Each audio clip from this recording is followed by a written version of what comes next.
한 청년이 영국에서 제일 유명한 설교가로 알려진 찰스 스펄전 목사님에게 찾아가서 이런 질문을 했다고 합니다. 목사님, 저는 완벽한 교회를 찾고 있는데 혹시 목사님 그런 교회가 어디 있는지 아시면 저에게 좀 알려주십시오 라는 질문을 던졌다고 합니다. 그런 얘기를 들으면 아마도 다른 목사님 같으면 일단 우리 교회에 한번 등록해서 다녀보십시오 라고 할 법도 한데, 이 스펄전 목사님은 굉장히 겸손한 자세로 이렇게 말했습니다. 저도 그런 교회를 찾고 있는데 아직 찾지 못했습니다. 혹시 젊은이가 그 교회를 찾아다니다가 알게 된다면 나에게도 좀 알려주시오 라고 얘기를 했다고 하죠. 청년이 실망하여서 발걸음을 돌이켜 나가려고 할 때 이 스펄전 목사님이 그 청년에게 한마디를 했다고 합니다. 그런데 젊은이, 설령 그런 완벽한 교회를 찾았다 하더라도 자네가 그 교회에 다니는 한 그 교회는 완벽한 교회가 될 수 없을 걸세 라는 얘기를 했다고 합니다. 유명한 일화라서 한 번쯤은 들어보셨을 법한 얘기죠. 이 말의 의도를 아시겠습니까? 이 청년이 뭔가 부족하고 죄가 있어서 문제가 있어서 잘못을 했기 때문이 아니라 이 세상에 어디에도 모든 것이 갖춰져 있고 만족스럽고 완벽한 교회는 없다는 얘기죠. 그래서 교회론에서는 이 땅의 모든 지상교회를 전투적인 교회라고 설명을 합니다.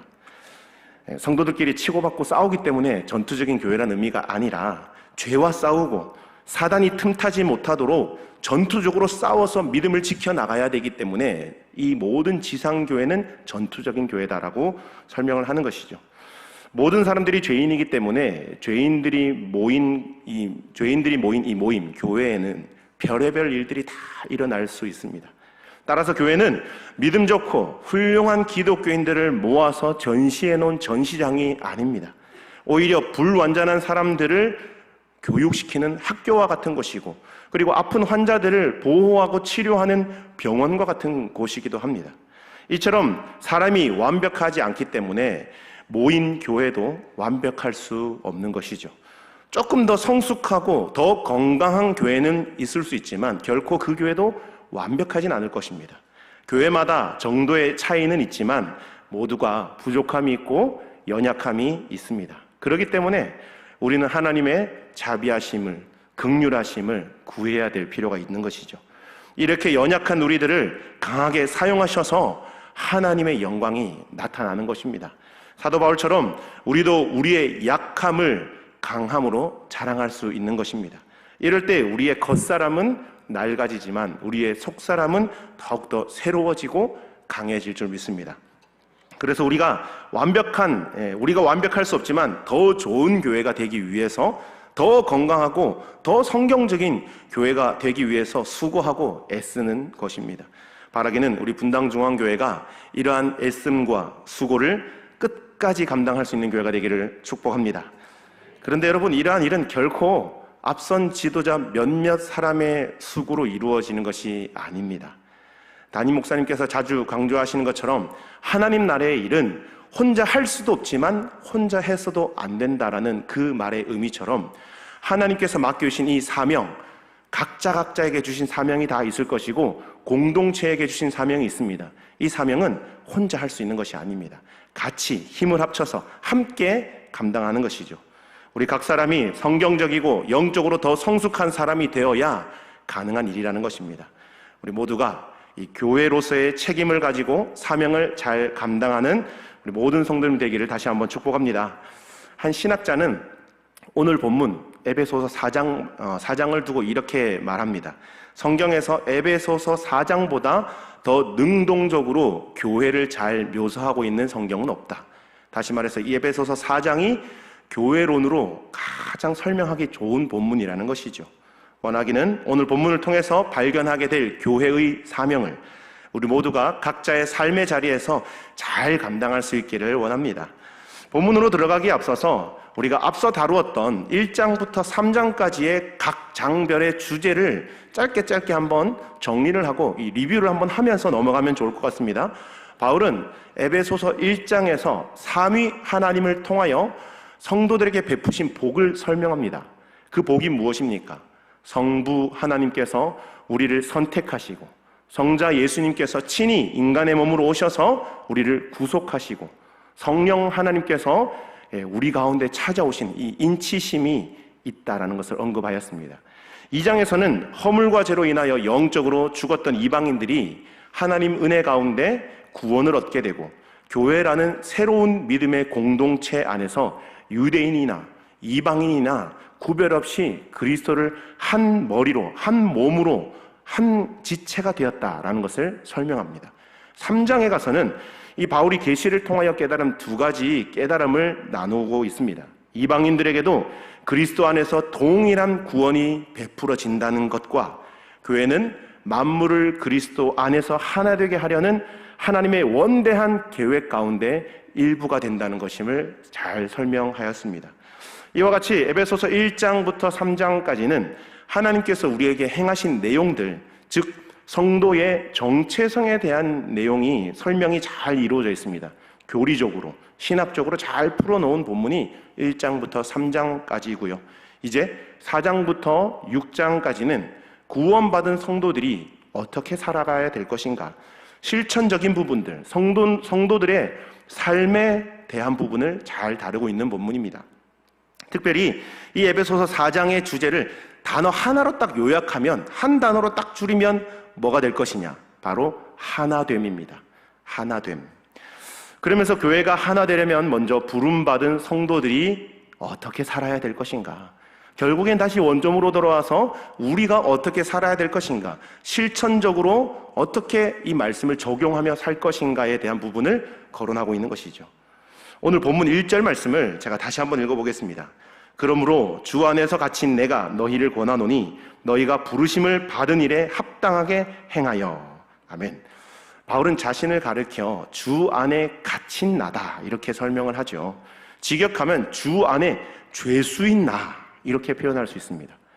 바울 자신이 현재 감옥에 갇힌 상황이기 때문에 죄수이기도 하지만 또 한편으로는 그는 다메섹 도상에서 예수님을 인격적으로 만나게 됩니다. 그래서 이방인의 사도라 부름을 받은 후에는 이방인들에게 복음을 전하는 사역에 전적으로 메인바된 삶을 살았기 때문에 스스로 낮추어서 자신은 복음의 메인, 죄수다 그렇게 표현을 하는 것입니다. 이런 바울은 말씀만 그냥 그럴듯하게, 설교만 그럴듯하게 한 것이 아니라 자신부터가 하나님 이 부름에 합당한 삶을 사는 모습을 보여주었습니다. 그는 빌립보서 3장 14절에서 표대를 향하여 그리스도 예수 안에서 하나님이 위에서 부르신 부름의 상을 위하여 달려가노라 그렇게 말씀합니다. 감옥에 갇혀서도 하나님을 원망하거나 사람들을 탓하지 않고 자신을 걱정하기보다 오히려 감옥 밖에 있는 성도들에게 기뻐하라, 감사하라 그렇게 권면하는 바울의 모습을 볼 수 있죠. 주 안에 사랑하는 여러분, 우리 모두는 바울과 같이 하나님의 부르심이 있고 그 부르심에 합당하게 살아야 될 책임과 의무가 있습니다. 그렇다면 우리를 향한 부르심이 무엇인가?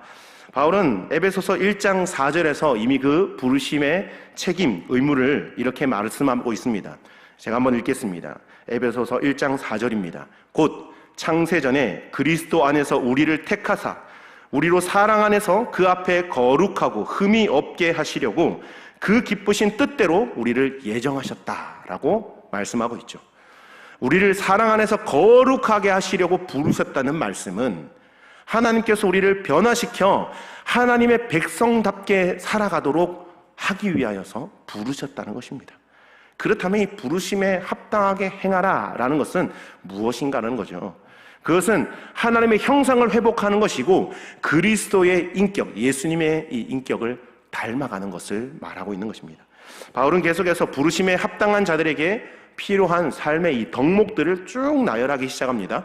오늘은 이 2절 말씀을 좀 중점적으로 살펴볼 텐데 그리스도인들이 부르심에 합당한 삶을 살기 위하여 필요한 삶의 덕목들 하나씩 한번 짚어보도록 하겠습니다. 본문 2절과 3절을 제가 다시 한번 읽어보겠습니다. 모든 겸손과 온유로 하고 오래 참음으로 사랑 가운데서 서로 용납하고 평안에 매는 줄로 성령이 하나 되게 하신 것을 힘써 지키라.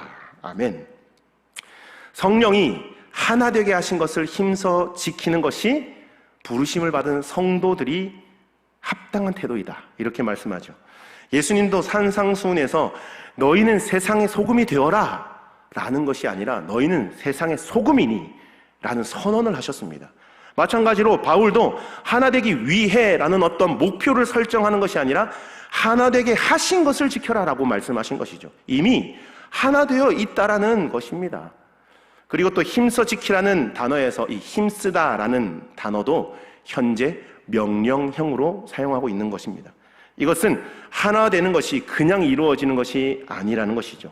매일의 삶에서 힘쓰고 애쓰고 고군분투해야 된다는 것을 의미합니다. 교회가 하나 되려면 상당한 수고와 노력과 애씀이 필요합니다. 하나 되는 것이 참 쉽지 않은데 그것을 가능하게 하는 것이 성령의 힘과 능력인 줄 믿습니다. 성령은 우리로 하여금 예수 그리스도의 마음을 품게 합니다. 이 시간 자기 자신에게 한번 자문자답해 보시길 바랍니다. 질문을 한번 던져봅시다. 나는 지금 하나님께서 나를 부르신 이 부르심에 합당하게 살고 있는가? 한 단계 더 나아가서 나는 지금 하나님께서 부르신 이 부르심에 합당한 삶, 하나됨을 이루고 살고 있는가? 한번 스스로에게 질문을 던져보기 바랍니다.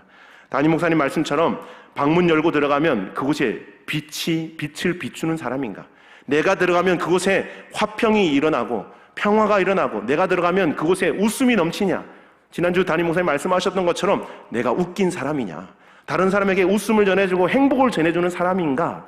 이렇게 해서 결국 하나로 이루어가는 사람인가? 한번 점검해 보면 좋겠습니다. 만약 자기 진단을 해보았을 때 부족함을 발견하신다면 오늘 말씀에서 소개되는 부르심에 합당한 삶에 요구되는 덕목을 더욱 두루 갖추어서 어느 곳을 가든지 하나 되게 하시는 피스메이커가 될 수 있기를 축복합니다. 무엇이 교회를 하나 되게 합니까? 본문 2절 말씀 앞부분 보시면 제일 먼저 소개되는 덕목이 무엇입니까? 겸손입니다. 바울은 부르심에 합당한 삶으로 겸손을 가장 먼저 앞세우고 있습니다. 겸손이라는 단어는 당시 노예나 종들과 같이 낮고 천한 자들이 가져야 되는 삶의 모습, 자세를 표현할 때 쓰는 단어입니다. 이 겸손은 하나님 앞에서 자신의 부족함, 자신의 죄인됨, 한계를 인정하는 것이고요. 대인관계에 있어서는 나보다 남을 더 낮게 여기는 그런 자세이죠. 바울은 겸손의 대표적인 모델로 예수님을 들고 있습니다. 빌립보서 2장 7절 말씀에 이렇게 기록하죠. 자기를 비워 종의 형체를 가지사 사람들과 같이 되셨고 사람의 모양으로 나타나사 자기를 낮추시고 죽기까지 복종하셨으니 곧 십자가에 죽으심이라. 아멘.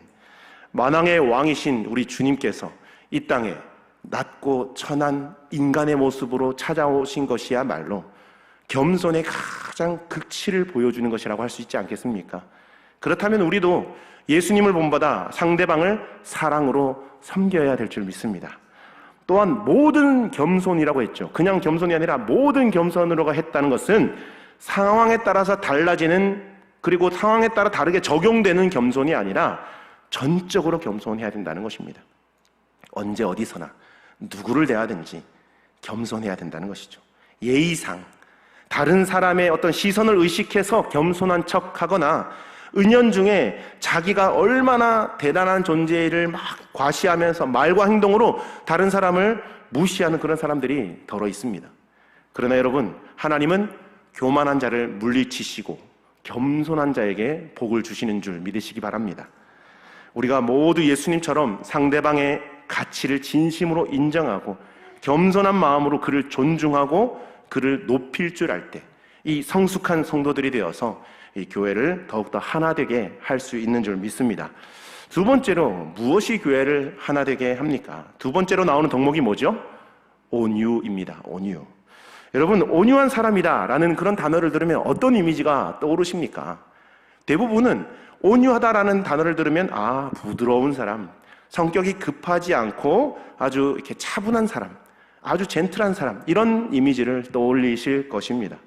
물론 그런 이미지가, 그런 의미가 전혀 없는 것은 아니지만 온유하다는 뜻은 단순히 마음이 여리고 부드럽다는 것을 가리키는 말이 아닙니다. 성경이 말하는 온유함에는 우리가 쉽게 생각하는 연약함, 여린 마음이라는 의미가 포함되어 있지 않습니다. 오히려 강인함, 굳은 의지, 이런 뜻이 온유함에 포함되어 있는 단어입니다. 의미입니다. 성경이 말하는 온유는 자기 자신이 가진 것을 절제하고 통제할 수 있는 힘, 이것이 온유입니다. 하나님께서 성도들이 온유함으로 다듬어질 수 있도록 때로는 고난과 역경을 허락하실 때가 있습니다. 대표적으로 그 고난과 역경을 통하여서 온유함을 얻게 된 사람이 누구입니까? 모세죠. 단연코 모세를 꼽을 수 있을 것입니다. 민수기 12장 3절을 보시면 이 사람 모세는 온유함이 지면의 모든 사람들보다 더하더라 라고 말씀하죠. 직접적으로 모세를 향하여서 온유하다라는 그런 평가를 들었던 사람이 모세입니다.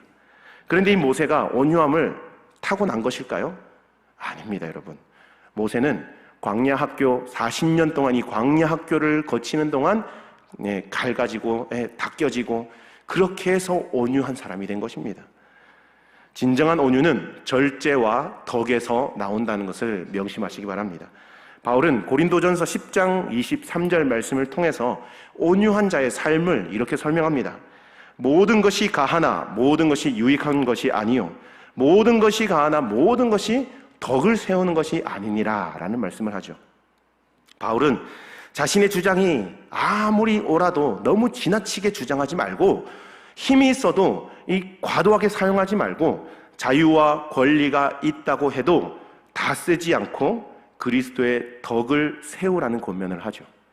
당시 우상에게 바쳐진 고기를 먹어도 되냐 안 되냐는 그런 문제가 굉장한 큰 이슈거리였습니다. 이 우상에게 바쳐진 음식을 먹어도 된다라는 강한 자들이 있었고 그것은 부정한 음식이니까 먹으면 안 된다라는 약한 자들이 있었습니다.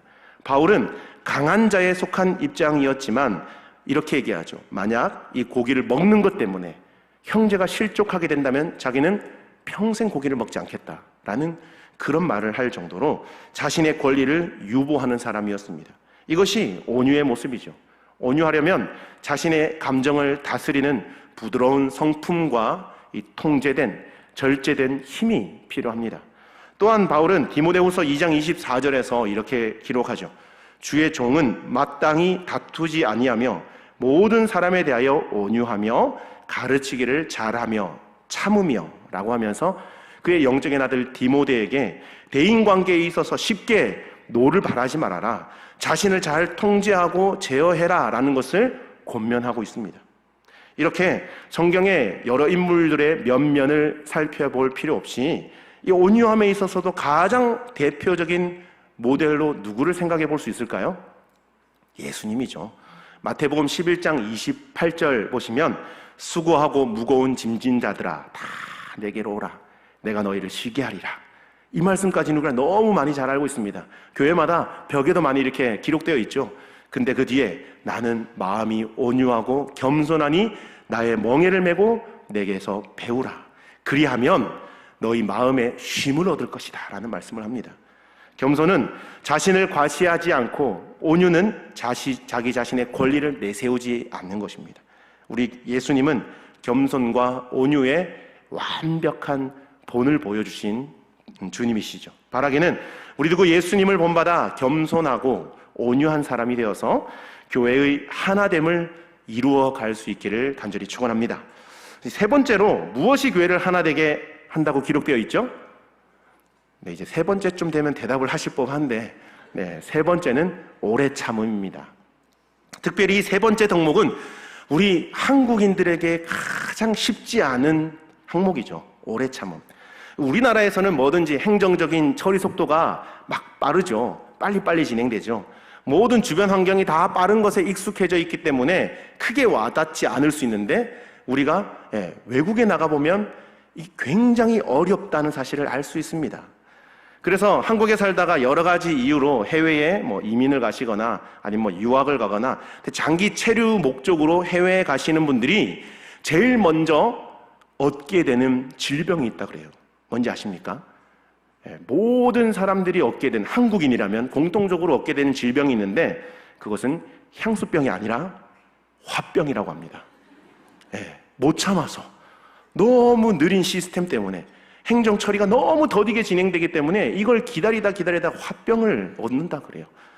여러분, 기다리는 게 얼마나 힘든 일이면 이렇게 마음에 병까지 얻게 되는 것일까요? 참 쉽지 않은 덕목이죠. 다른 사람으로부터 핍박을 당하거나 괴롭힘을 당할 때, 누군가로부터 부당한 대우를 당할 때 그것에 즉각적인 반응을 하지 않고 기다리며 참는 것은 진짜 쉬운 일이 아닙니다. 우리 담임 목사님 가끔 그런 얘기 하시지 않습니까? 내비게이션이 아니라 그냥 지도를 보면서 모르는 길을 갈 때 대부분의 사람들은 목적지보다 일찍 빠진다는 거죠. 참지 못한다는 겁니다. 불안함 때문에, 조바심 때문에 빨리 결정을 내려버린다는 거죠. 여러분, 만약 그런데 이 오래 참음은 하나님께서 우리에게 보여주시는 은혜와 사랑의 증표라는 것을 우리가 꼭 깨달아야 됩니다.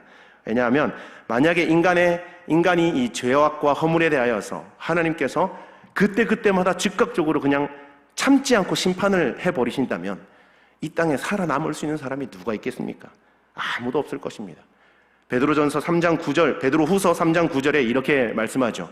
주의 약속은 어떤 이들이 더디다고 생각하는 것 같이 더딘 것이 아니라 오직 주께서는 너희를 대하여 오래 참으사 아무도 멸망하지 아니하고 다 회개하기에 이르기를 원하시느니라. 아멘.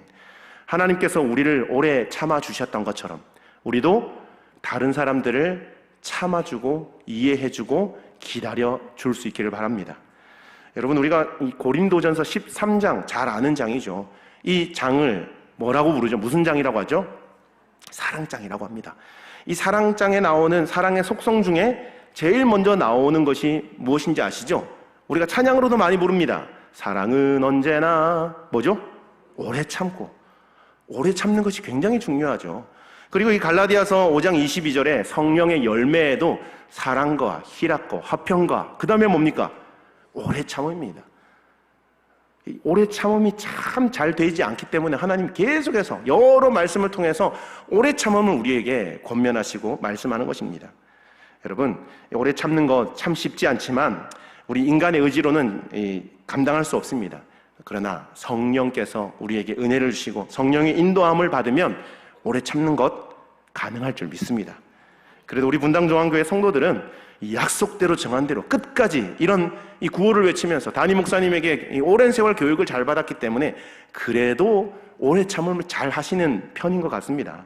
그러나 경우에 따라서 오래 참지 못하고 흔들리고 또 넘어지는 나의 모습을 볼 때 하나님의 자비하심과 또 긍휼하심이 없으면 살아갈 수 없는 연약한 존재임을 깨닫게 됩니다.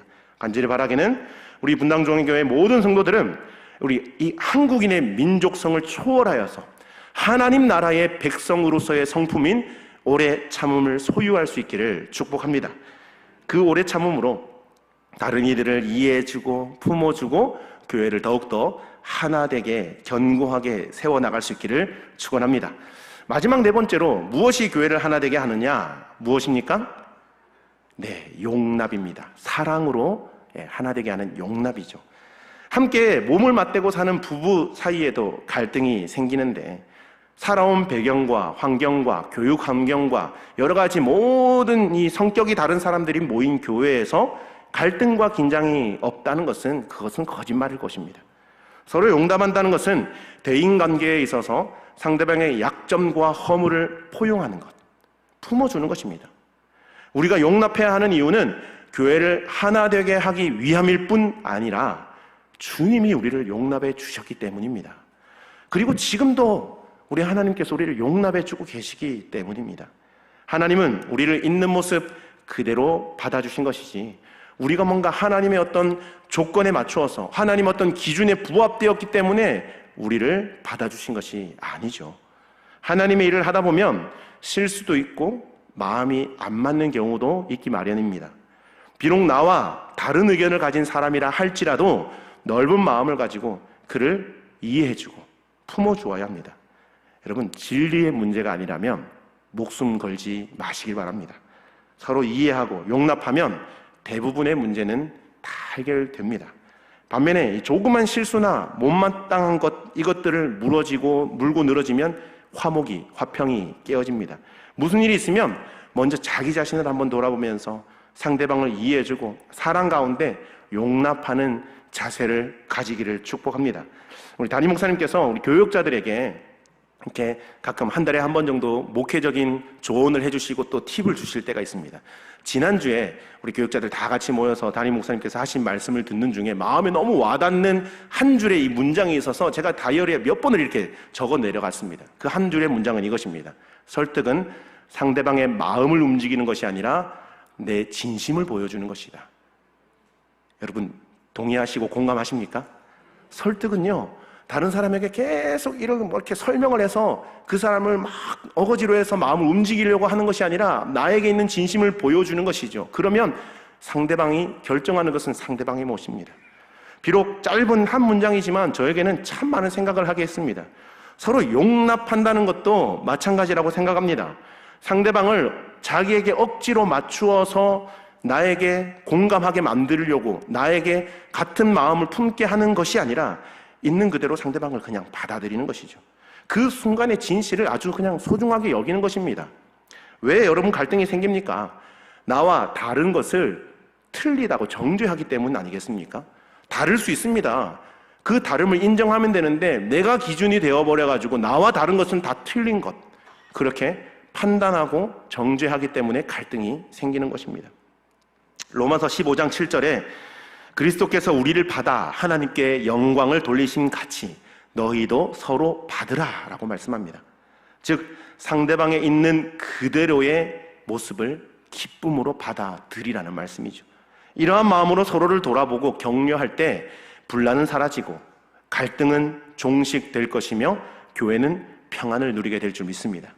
이상으로 교회를 하나 되게 하는 4가지 덕목들, 겸손과 온유, 오래 참음과 사랑으로 용납하는 것은 바로 예수님께서 우리에게 보여주신, 실천적으로 보여주신 삶의 모습입니다. 다양성이 존재하는 교회 안에서 하나됨을 실천하며 부르심에 합당하게 산다는 것은 예수님을 본받아 사랑으로 실천하는 삶인 것입니다. 성령님은 평안에 매는 줄로 교회를 하나로 묶어 놓으셨기 때문에 모든 갈등을 해소시키고 화평의 관계로 회복시키실 줄 믿습니다. 바울은 이어지는 이 4절부터 6절까지의 말씀을 통해서 교회가 하나 되어야 하는 근거를 설명하고 있습니다. 본문 4절부터 6절까지를 제가 한번 읽어보겠습니다. 여러분 귀로 듣거나 성경을 보시면서 하나됨과 관련된 단어가 몇 번이나 나오는지 굉장히 어려운 건데 한번 잘 세어보시기 바랍니다. 몸이 하나요 성령도 한 분이시니 이와 같이 너희가 부르심의 한 소망 안에서 부르심을 받았느니라. 주도 한 분이시요 믿음도 하나요 세례도 하나요 하나님도 한 분이시니 곧 만유의 아버지시라. 네, 여기까지만 읽겠습니다. 여러분 이 하나라는 단어 몇 번이나 나오는지 한번 찾아보셨습니까? 몇 번입니까? 굉장한 관찰력을 갖고 계십니다. 어떻게 이걸 찾으셨습니까? 여러분 하나라는 단어가요 7번이나 등장합니다. 하나님께서 우리 성도들을 부르신 목적이 하나 되게 하기 위함이기 때문에 이 짧은 한 절의 구절 안에 7번이나 하나, 한 몸, 한 지체 계속해서 하나 되라는 것을 권면하고 있는 것입니다. 바울은 에베소서 1장 23절에서 교회를 그리스도의 몸이라고 하고 2장에서는 둘이 한 몸이 된 실체라고 합니다. 사람이 나뉠 수 없듯이 한 몸으로서의 교회도 나뉠 수 없다라고 말씀하죠. 한 성령은 한 몸 된 교회가 성령으로 연합된 것을 나타냅니다. 성령께서 구원의 보증으로 믿는 자들에게 인치시고 하나님께 나아가는 길을 여시고 교회에 역사하십니다. 우리가 전에는 그리스도 밖에 있던 자들이요 세상에 소망이 없던 자들이었으나 성령의 역사를 통하여 한 소망을 갖게 되었습니다. 우리 성도들에게 있어서 궁극적인 소망은 무엇입니까? 에베소서 1장 10절 말씀에 그 소망이 나오죠. 하늘에 있는 것이나 땅에 있는 것이 다 그리스도 안에서 통일되는 것입니다. 즉 구원의 완성을 바라보는 것이죠. 교회는 오직 한 분 예수 그리스도에 의해 다스림을 받습니다. 믿으십니까? 우리 성도는 오직 예수 그리스도 한 분만 구주로 믿습니다. 믿으시죠? 여기에서 그 어떤 것을 빼거나 더하려고 한다면 그것은 잘못된 종교이고 이단입니다. 하나님께서 천하의 구원을 얻을 만한 다른 이름을 우리에게 주시지 않았습니다. 오직 예수 그리스도 한 분만이 구원의 이유가 되십니다. 우리가 믿는 하나님은 만유 위에 계시고 만유를 관통하시고 만유 가운데 계십니다.